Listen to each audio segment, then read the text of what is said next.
Dissolution of Muslim marriage को आज हम पढ़ेंगे। उसके दो तरीके हैं, बाय एक्ट ऑफ गॉड और bye act of parties. Act of God में नेचुरल है, चाहे हस्बैंड चाहे वाइफ दोनों में से अगर किसी की डेथ हो जाती है तो मैरिज डिसोल्व हो जाती है। एक्ट ऑफ पार्टीज में, parties means husband and wife में से कोई भी पार्टी एक्शन लेती है और वो मैरिज को खत्म करने की कोशिश करती है, दैट इज टू डिवोर्स। अब इसमें भी दो तरीके हैं, जुडिशियल और एक्स्ट्रा जुडिशियल। जब जुडिशियल की बात करें तो dissolution of Muslim marriage act 1939 का सेक्शन 2 पावर देता है वुमेन को कि वो थ्रू कोर्ट डिवोर्स ले सकती है अपने हस्बैंड से।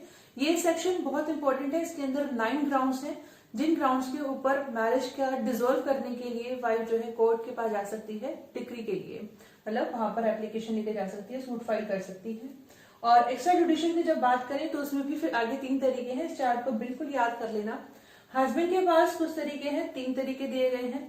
वाइफ के पास भी हैं कुछ तरीके जिससे वो डिवोर्स कह सकती है, और म्यूचुअल दोनों की अपनी रजामंदी से कि हम दोनों साथ नहीं रह सकते, पीसफुली साथ नहीं रह पा रहे, एक जो है एक अच्छा रिलेशनशिप नहीं मेंटेन कर पा रहे, तो बेटर कि हम अलग अलग हो जाए। तो इसके लिए भी 2 तरीके हैं, खुला और मुबारक। और हस्बैंड के पास तलाक, इला और जिहर है।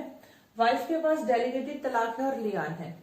जब जुडिशियल की बात करते हैं जहां पर section 2 Muslim dissolution of Muslim marriage act 1939 power देता है वुमेन को, वाइफ को, कि वो मैरिज को डिसोल्व कर सकती है कोर्ट के थ्रू। सेक्शन 2 9 ग्राउंड्स याद रखिएगा।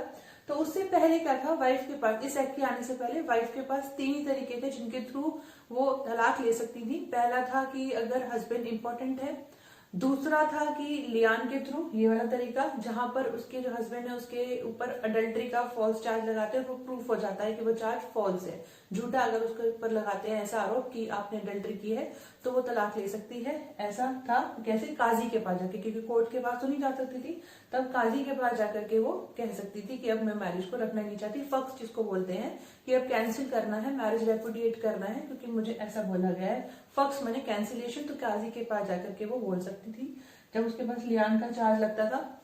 और इसके अलावा तीसरा जो तरीका था उनके पास ये था, जब वो एज ऑफ प्यूबर्टी अचीव कर लेती थी कि अब मैं मैरिज में नहीं रहना चाहती हूँ, क्योंकि 15 ईयर से कम थी तो गार्डियन ने जो था मैरिज करा दी थी, अब एज ऑफ प्यूबर्टी है, समझदार हूँ, अब नहीं रहना है मैरिज रेपुडिएट। वो प्यूबर्टी का पूरा क्लास हम ऑलरेडी पढ़ चुके, तो डिटेल में नहीं जाना, ठीक है ना। तो ये 3 तरीके थे इस एक्ट के आने से पहले, लेकिन अब सेक्शन 2 9 ग्राउंड्स हैं जहां पर की डिसोल्व कर सकती है मुस्लिम वीमेन अपनी मैरिज को थ्रू कोर्ट। तो सबसे पहले हम पढ़ते हैं, इनके पूरे 9 ग्राउंड्स हमें पढ़ने होंगे, उससे पहले हम ये देखते हैं हस्बैंड के पास 3 तरीके हैं। 3 तरीके में तलाक की अगर हम बात करेंगे तो उसका भी पूरा अलग से एक बहुत बड़ी बात होगी, तो उसको भी साइड में रखते हैं, पहले छोटे छोटे टॉपिक्स कवर कर लेते हैं। पहले है इला, ठीक है। तो इला और जिहर, ये दो दोनों जो तरीके हैं जो हस्बैंड को मिले हैं डिवोर्स के, तलाक के, तो ये दोनों कंस्ट्रक्टिव डिवोर्स के ऊपर बेस्ड है। कंस्ट्रक्टिव का मतलब कि कहने की जरूरत नहीं बल्कि एक्शन होंगे। कैसे एक्शन? तो इला में क्या होता है, इला में जो हस्बैंड होता है वो ओथ लेते हैं, शपथ लेते हैं कि मैं मैरिज को कंज्यूमेट नहीं करूंगा 4 महीने तक। तो अगर 4 महीने तक वो मैरिज कंज्यूमेट नहीं करते, कोहैबिटेशन में नहीं रहते हैं, तो मैरिज जो होती है वो डिसॉल्व हो जाती है। लेकिन 4 महीने के अंदर अंदर, विद इन द 4 मंथ जो उन्होंने शपथ ली है, ओथ ली है, उसके अंदर अगर वो कोहैबिट कर लेते हैं मैरिज को, तो जो ये इला लिया है वो डिसॉल्व हो जाता है और मैरिज डिसॉल्व नहीं होती। इला रिवोक किया जा सकता है और मैरिज जो है वो डिसॉल्व नहीं होती अगर विद इन 4 मंथ कोहैबिटेशन हो जाता है। और कोहैबिटेशन नहीं होता है तो इसका मतलब क्या हुआ, इला लागू हो गया, इफेक्ट हो गया, अब वो इररेवोकेबल है। यहाँ पे 2 टर्म, इररेवोकेबल, रेवोकेबल याद रख लेना। रेवोकेबल का मतलब जिसको वापस लिया जा सकता है, और रेवोकेबल का मतलब जिसको वापस नहीं लिया जा सकता। तो इला अगर एक बार इफेक्टिव हो गया तो फिर उसको वापस नहीं लिया जा सकता। फिर जिहर आता है। जिहर का मतलब होता है कि कंपैरिजन कर देते हैं हस्बैंड अपनी वाइफ का अपनी मदर या फिर सिस्टर के साथ या फिर किसी और प्रोहिबिटेड रिलेशनशिप के साथ जहां उनकी शादी नहीं हो सकती। जैसे बोल दिया आप तो मेरी मम्मी जैसी हैं या आप तो मेरी बहन जैसी हैं, ऐसा अगर बोल दिया तो फिर वो क्या हुआ, इस तरह से मैरिज उनकी डिसॉल्व हो जाती है। इतनी बात कहने पर मैरिज डिसॉल्व हो जाती है कि क्योंकि ये गलत माना गया कि कंपैरिजन नहीं कर सकते आप अपने प्रोहिबिटेड रिलेशनशिप के साथ अपनी वाइफ का, क्योंकि जहां शादी नहीं हो सकती वहां कंपैरिजन भी नहीं करेंगे। तो ऐसा अगर कर दिया जाता है तो वो जिहर हो जाता है, इसका मतलब मैरिज डिसॉल्व हो जाती है और वो 4 महीने तक इफेक्टिव रहता है, मतलब 4 महीने तक तो फिर वो लागू रहेगा।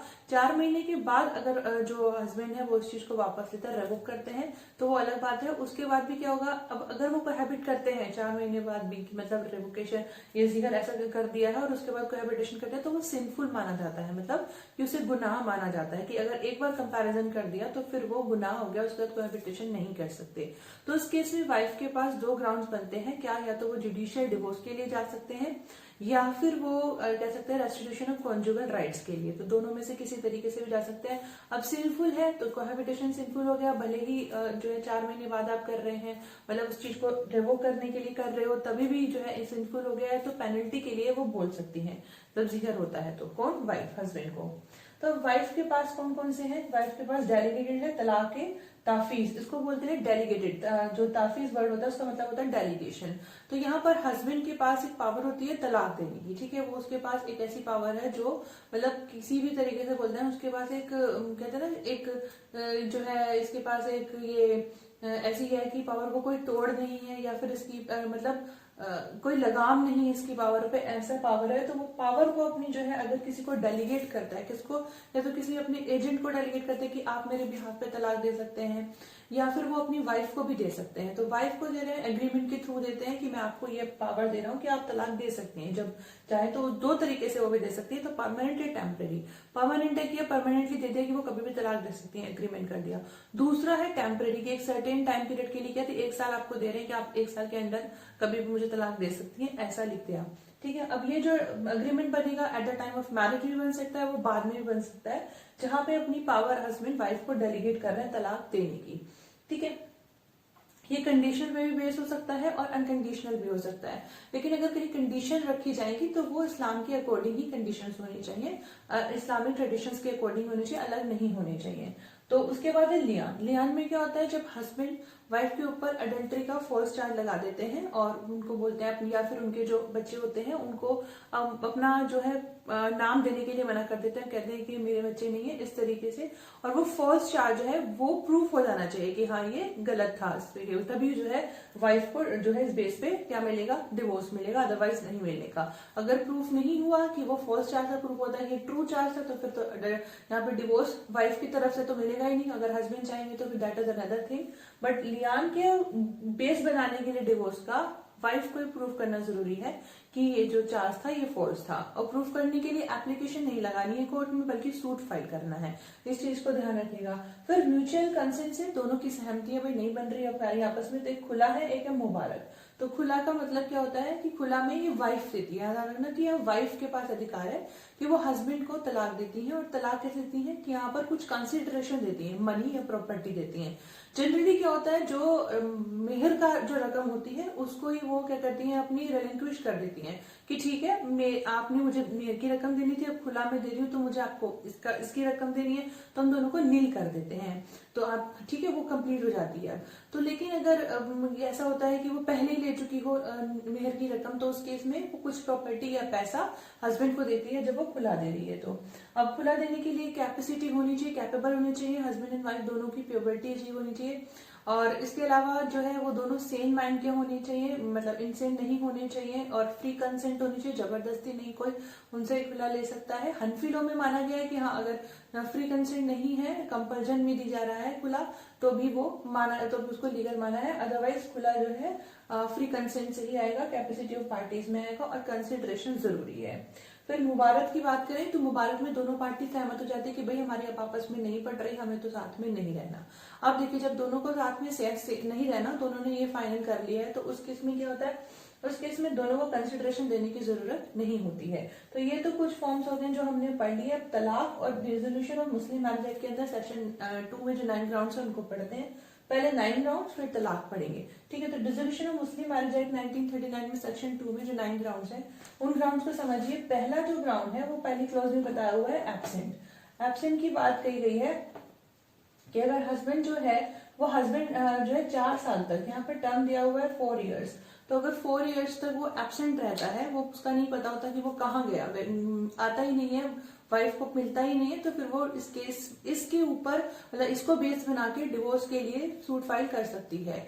लेकिन इस ग्राउंड पे जब भी डिवोर्स की डिक्री फाइनल करेंगी कोर्ट, उससे पहले वो 6 महीने का टाइम डालते हैं, मतलब 6 महीने तक उसको इफेक्टिव नहीं करते हैं। इस ग्राउंड पे 6 महीने का टाइम दिया जाता है। अगर husband in between during this 6 month वापस आ जाता है या अपने एजेंट के थ्रू कहता है कि मैं कॉन्जुगल राइट्स में मतलब कॉन्जुगल में रहना चाहता हूँ, मतलब अपनी सारी ड्यूटीज निभाना चाहता हूँ, तो फिर वो सेटिस्फाई भी कर देते हैं कोर्ट को, तो फिर वो इफेक्टिव नहीं होता, डिवोर्स नील हो जाता है, मतलब डिक्री इफेक्टिव नहीं होती।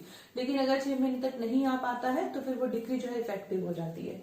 तो एब्सेंट 4 साल। फिर उसके बाद होता है जो है फेलियर। अब फेलियर क्या हुआ? Failure to maintain.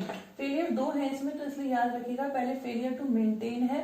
तो मेंटेन के केस में क्या हुआ कि अगर वो 2 साल, यहाँ पर टाइम पीरियड है 2 साल, तो अगर 2 साल तक वो अपनी वाइफ को मेंटेनेंस नहीं दे पाता, मतलब रख रखाव नहीं कर पाता, उनके खर्चे पूरे नहीं कर पाता, तो वो डिवोर्स के लिए जा सकती हैं। फिर तीसरा ग्राउंड उनके पास है इम्प्रिजनमेंट। अब ये इम्प्रिजनमेंट क्या होता है? इम्प्रिजनमेंट का मतलब ये होता है कि जो हस्बैंड है, अगर उनको जो है किसी कोई क्राइम की वजह से 7 साल तक की सजा मिल गई है, 7 साल या ज्यादा की, 7 years और मोर अगर सजा मिलती है, तो उस केस में जो होता है वो कह सकते हैं कि भाई अब इससे मुझे डिवोर्स लेना है, इसको तो इसने क्राइम किया था, उसको 7 साल या उससे ऊपर की सजा मिलती है, ऐसा केस है। अब यहाँ क्या है, 7 साल की पनिशमेंट मिली है, ऑर्डर मिल चुका, मतलब फाइनल हो, अब उसमें कुछ नहीं हो सकता, ना अपील हो सकती, ना कुछ हो सकता, तो इस बेस पे मिल सकता है तलाक, अदरवाइज नहीं। फिर आता है चौथा ग्राउंड। चौथा ग्राउंड में फेलियर ही है, टू परफॉर्म मैरिटल ऑब्लिगेशन। तो अगर जो हस्बैंड है, अगर वो 3 साल हो गए वो मैरिटल ऑब्लिगेशन अपनी पूरी नहीं कर पाते, मैरिज ड्यूटी जो है वो मैरिज की वो पूरी नहीं कर पाते, ये मेंटेनेंस है, ये मैरिटल ऑब्लिगेशन है। यहाँ 2 साल का टाइम पीरियड, 3 साल का टाइम पीरियड नहीं पूरा कर पाते, तब भी ग्राउंड बन जाता है वाइफ की तरफ से कि वो डिवोर्स जो है मांग सकती हैं। फिर 5वां ग्राउंड पे आ जाइए। 5वां ग्राउंड है इम्पोर्टेंसी, कि अगर ये ग्राउंड हमने आपको बताया था, पहला भी था, इस पहले भी था, इस एक्ट के आने से पहले, इम्पोर्टेंसी। अगर जब शादी हुई थी उस वक्त अगर जो हस्बैंड थे वो इम्पोर्टेंट रहे थे और वो कंटिन्यू है, मतलब इम्पोर्टेंसी दूर नहीं हुई है, तो ग्राउंड बना के वाइफ जो है डिवोर्स ले सकती है। अब इस केस में क्या होगा, अगर हस्बैंड चाहते हैं तो उन्हें 1 साल के अंदर अंदर कोर्ट को प्रूव करना पड़ेगा कि उनकी इम्पोर्टेंसी खत्म हो गई है, तो उसके बाद ये जो बेस पे तलाक नहीं मिलेगा। फिर 6 पे चलते हैं। 6 कौन सा ग्राउंड है? इम्पोर्टेंसी के बाद जो नेक्स्ट ग्राउंड आता है वो आता है इंसैनिटी, लेप्रोसी, ये बीमारियों वाला है। अगर कोई बीमारी है इनमें से, वेनरल डिसीज है, तो अगर किसी को इनको इंसेन है, इंसेन कितना टाइम हो गया उसको, लगातार 2 साल तक वो इंसेन रहा है और उसकी बीमारी ठीक नहीं हो सकती है, इंसेनिटी वाली। और इसके अलावा लेप्रोसी है, वेनरल डिसीज है। लेप्रोसी वेनरल डिसीज में अगर वो रिसेंट भी है, वेनरल डिसीज क्योंकि ऑब्वियसली बात है वो कम्युनिकेबल डिसीज होती है और डेंजरस होती है, तो अगर इस केस में उनका रिसेंट भी अगर होंगी तो भी ग्राउंड बन सकता है। इंसैनिटी के लिए 2 साल का टाइम पीरियड का है कि अगर ऐसा है तो ये भी एक ग्राउंड है किसके लिए? डिवोर्स के लिए। फिर 7th पे आ जाइए। 7th आता है जो हमारा रेपुडिएशन वाला था, कि रेपुडिएट करना है किस पे बेस पे? जो प्यूबर्टी का था, मतलब एज ऑफ, जो ऑप्शन ऑफ प्यूबर्टी वाला ग्राउंड था, ऑप्शन ऑफ प्यूबर्टी की, जब वो जो है 15 साल की हो जाती है तो वो कहती हैं कि अब मैं इस शादी में नहीं रहना चाहती, मैरिज कंज्यूमेशन में नहीं हुई हो, मैरिज कंज्यूमेट नहीं हुई हो, ये कंडीशन थी, हम ऑलरेडी पढ़ चुके हैं पूरा प्यूबर्टी, दोबारा नहीं मुझे जाना इसमें। फिर 7th हो गया। फिर 8th आता है कि अगर उसके साथ किसी भी तरीके की क्रुएल्टी करते हैं, तो यहाँ पर 8th में क्रुएल्टी डिफाइन की गई है, सेक्शन 2 की क्लोज 8 में क्रुएल्टी डिफाइन की गई है। तो क्रुएल्टी क्या है? क्रुएल्टी का मतलब यह है कि अगर किसी भी तरीके का उन्हें हरासमेंट करते हैं, अगर हस्बैंड कोई इमोरल लाइफ जीते हैं, कोई मतलब नोटोरियस जो वीमेन होती हैं उनके साथ संबंध बनाते हैं, या फिर वो ऐसी मतलब जो है शादी तो कर रखे हैं, जो उन्हें मिली हुई है कि ठीक है वो 4 शादियां कर सकते हैं, मगर प्रॉपरली सबको मेंटेनेंस नहीं देते, सबका मैनेजमेंट ठीक से नहीं करते, जैसे कि पुरान बात ने बताया हुआ है, तो उस केस में फिर उनका एक क्रुएल्टी ही माना जाएगा वाइफ की तरफ हस्बैंड की। और इसके अलावा और भी बहुत सारे ग्राउंड है कि मतलब वो उन्हें अपने जो उनकी प्रॉपर्टी है वो प्रॉपर्टी को प्रॉपरली नहीं उन्हें यूज करने देते, उन्हें ठीक से राइट नहीं देते और नहीं राइट देते, उनका रख रखाव ठीक से नहीं कर पाते हैं, तो ये क्वालिटी का बेस बना करके वो डिवोर्स ले सकती हैं। और फिर 9th जो है, 9th ग्राउंड कह रहा है कि इसके अलावा और कोई भी अगर वाजिब ग्राउंड हो मुस्लिम मैरिज के अकॉर्डिंग, इस एक्ट के अकॉर्डिंग, तो फिर वो ग्राउंड बन जाएगा क्या? डिवोर्स का, मुस्लिम वीमेन की तरफ से, और वो हस्बैंड को दे सकती हैं। तो ये हमारे पास कुरान और ये तलाक तफीज, खुला, मुबारक और डिसोल्यूशन ऑफ मुस्लिम मैरिज। अब लास्ट बचता है तलाक। तलाक को समझिए, तलाक जो है 2 तरीके से होता है, तलाकुल बिद्दत और तलाकुल सुन्नत। तो बिद्दत जो है, अब वो जो है हमें पता है अनकॉन्स्टिट्यूशनल हो गया, जिसमें 3 को ट्रिपल तलाक भी बोलते थे। और दूसरा जो है तलाकुल सुन्नत है। तलाकुल सुन्नत, क्योंकि सुन्नत का हमें पता है वो क्या है, जो ट्रेडिशन चली वो प्रॉफिट मोहम्मद की टाइम से वो वाली है। तो तलाकुल सुन्नत में पहली बात तो हमें समझना है कि प्री इस्लामिक एरा में तलाक होता था, और इस चीज को जो मोहम्मद साहब थे, उन्होंने काफी चीजों को गलत माना था। उनमें से एक ये भी थी, उन्होंने कहा तलाक होना ही नहीं चाहिए, लेकिन अगर होता है तो इस तरह से होना चाहिए कि उसको वापस लिया जा सके, ऐसी कुछ ग्राउंड्स होने चाहिए। तो तलाक के लिए तलाकुल सुन्नत हमें समझ में आया। तलाकुल सुन्नत के कौन तरीके हैं? 2 तरीके हैं। तलाकुल सुन्नत में एक तो तलाक उल हसन हुआ और तलाक उल हसन हुआ। हसन और हसन, तो 2 तरीके से हुआ। तो फटाफट से उन दोनों तरीकों को भी समझ लेते हैं और आगे क्या उनकी किस तरीके से फॉर्मेलिटीज होती है वो भी समझते हैं। तो ये तलाकुल सुन्नत के हमारे पास 2 टाइप्स हैं, तलाक हसन और तलाक हसन। ये मोस्ट प्रॉपर माना गया और इसको प्रॉपर माना गया।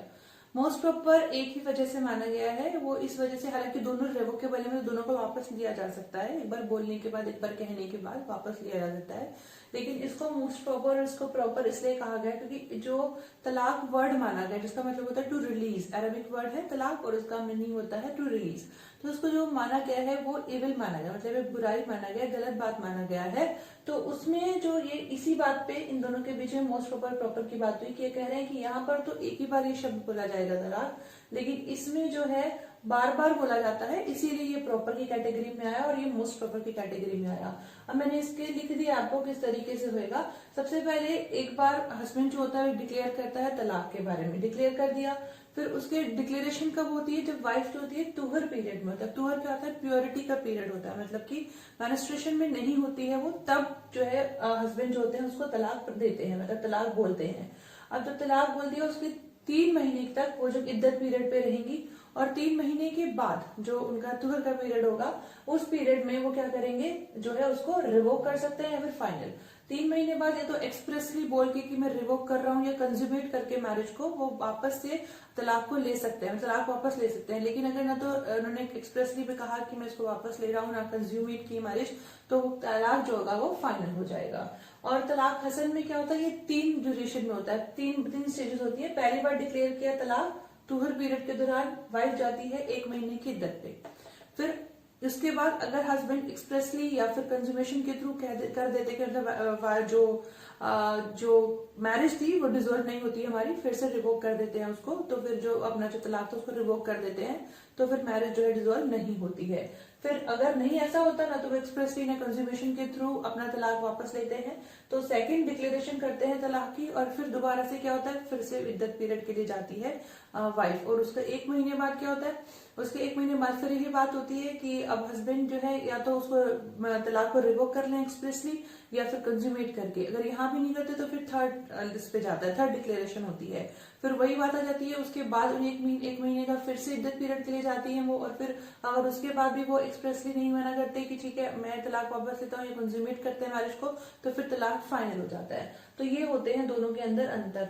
ये मोस्ट प्रॉपर अहसन, मोस्ट प्रॉपर हसन प्रॉपर एक ही वजह से, क्योंकि इसमें एक बार तलाक बोला गया और उसमें अलग अलग बार बोला गया, 3 महीने के पीरियड में 3 बार बोला गया, तो ये हुआ।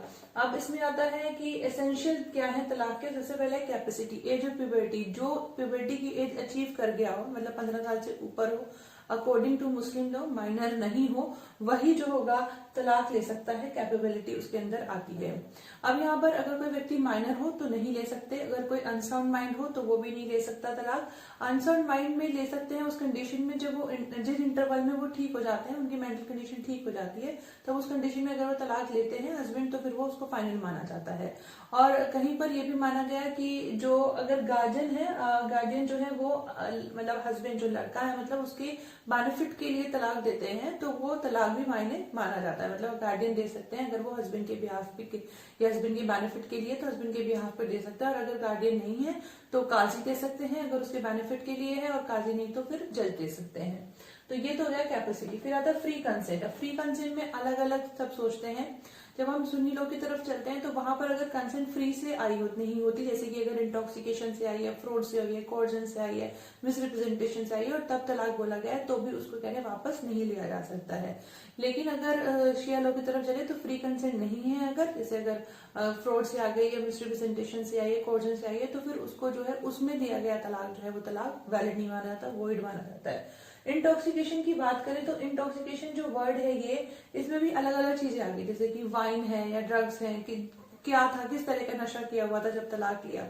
तो जो वो ये जो इंटॉक्सिकेशन की परिभाषा को समझते हुए अलग अलग ज्यूरिस्ट ने अलग अलग राय दी है कि अगर इंटॉक्सिकेशन चाहे शिया लो हो चाहे सुन्नी लो हो। सुन्नी लॉ में तो मतलब अलग अलग राय है, शिया में तो कह दे कि इंटॉक्सिकेशन में है तो वो वैलिड नहीं है। लेकिन सुन्नी लॉ की बात करें तो अलग अलग उनकी राय है कि कई कहते हैं कि भले ही मतलब इंटॉक्सिकेशन है तो भी मान लिया जाएगा कि तलाक वैलिड है, लेकिन कुछ बोलते हैं कि नहीं, उन्हें वैलिड नहीं माना जाएगा। तो डिपेंडिंग अपॉन द इंटॉक्सिकेशन मतलब उसकी डिग्री क्या है, जैसे अगर ग्रेप जूस की वाइन है तो उसको नशा माना तो फिर उसमें वैलिड आया। तो ये चीजें अलग अलग तरीके मानते हुए कहा कि इंटॉक्सिकेशन को ग्राउंड माना भी जा सकता है कि नहीं, डिपेंडिंग अपॉन द ज्यूरिस्ट। फिर फॉर्मेलिटीज की बात करें तो सुन्नी लॉ और शिया लॉ में डिफरेंस है क्या। सुन्नी लॉ में कह रहे हैं कि चाहे ओरल दे दीजिए चाहे रिटन तलाक दे सकते हैं, और अगर रिटन दे रहे हैं तलाकनामा पे भी दे सकते हैं। फिर कोई स्पेसिफिक फॉर्मूला नहीं है कि किस तरीके से हम तलाक बोलेंगे या तलाक देंगे, और कोई विटनेस की जरूरत नहीं। लेकिन निकाह के में सुन्नी लॉ में विटनेसेस की जरूरत थी। शिया में अपोजिट है, कह रहे हैं कि ओरल या रिटन तो कुछ नहीं है, ओरल ही देना है। अगर व्यक्ति बोल सकता है तो उसे ओरल ही देना है। हाँ, अगर वो बोल नहीं सकता तो वो लिख के दे सकता है, अदरवाइज नहीं। अगर व्यक्ति बोल सकता है और फिर वो लिख के देता है तो उसे वैलिड तलाक नहीं माना जाएगा जब तक वो शब्द नहीं बोलता। फिर शब्द कैसे, उसके लिए भी कह रहे हैं कि स्पेसिफिक वर्ड बोलने हैं, अरबिक वर्ड है, स्पेसिफिक फॉर्मूले में बोलने हैं, तो वही माना जाएगा कि तलाक वैलिड है। विटनेसेस की जरूरत है, वही 2 अडल्ट मेल चाहिए। अडल्ट हमें पता है जिसने प्यूबर्टी अचीव कर ली, साउंड माइंड हो, वो विटनेस बन सकते हैं। और अगर 2 अडल्ट नहीं है तो उस केस में फिर हमें पता ही है कौन विटनेस बन सकता है। एक अडल्ट और 2 फीमेल जो है अडल्ट फीमेल बन सकती है, एक अडल्ट मेल और 2 अडल्ट फीमेल्स बन सकती हैं। तो ये विटनेसेस का हमें पता है, निकाह में भी हमने पढ़ा था सुन्नी लॉ में। तो सुन्नी लॉ में निकाह के टाइम चाहिए और शिया लॉ में डिवोर्स के टाइम चाहिए, हमने आपको पहले ही बताया था। तो ये फॉर्मेलिटीज हो गई, ये तलाक हो गया और तलाक के टाइप्स हो गए, डिसॉल्व कैसे होती है मैरिज हमने पढ़ लिया। और अगर कोई प्रोनाउंसिएशन में गलती हुई हो या फिर कुछ आपको लगता है कि कुछ हुई है गलती तो क्षमा प्रार्थी हैं। कोशिश रहती है कि नहीं कोई गलती हो। तो आपका बहुत बहुत शुक्रिया सुनने के लिए, और अगर अच्छी लगी हो क्लास तो नेक्स्ट क्लास के लिए भी बन रहेगा। Thank you so much, thanks a lot, keep learning and keep smiling.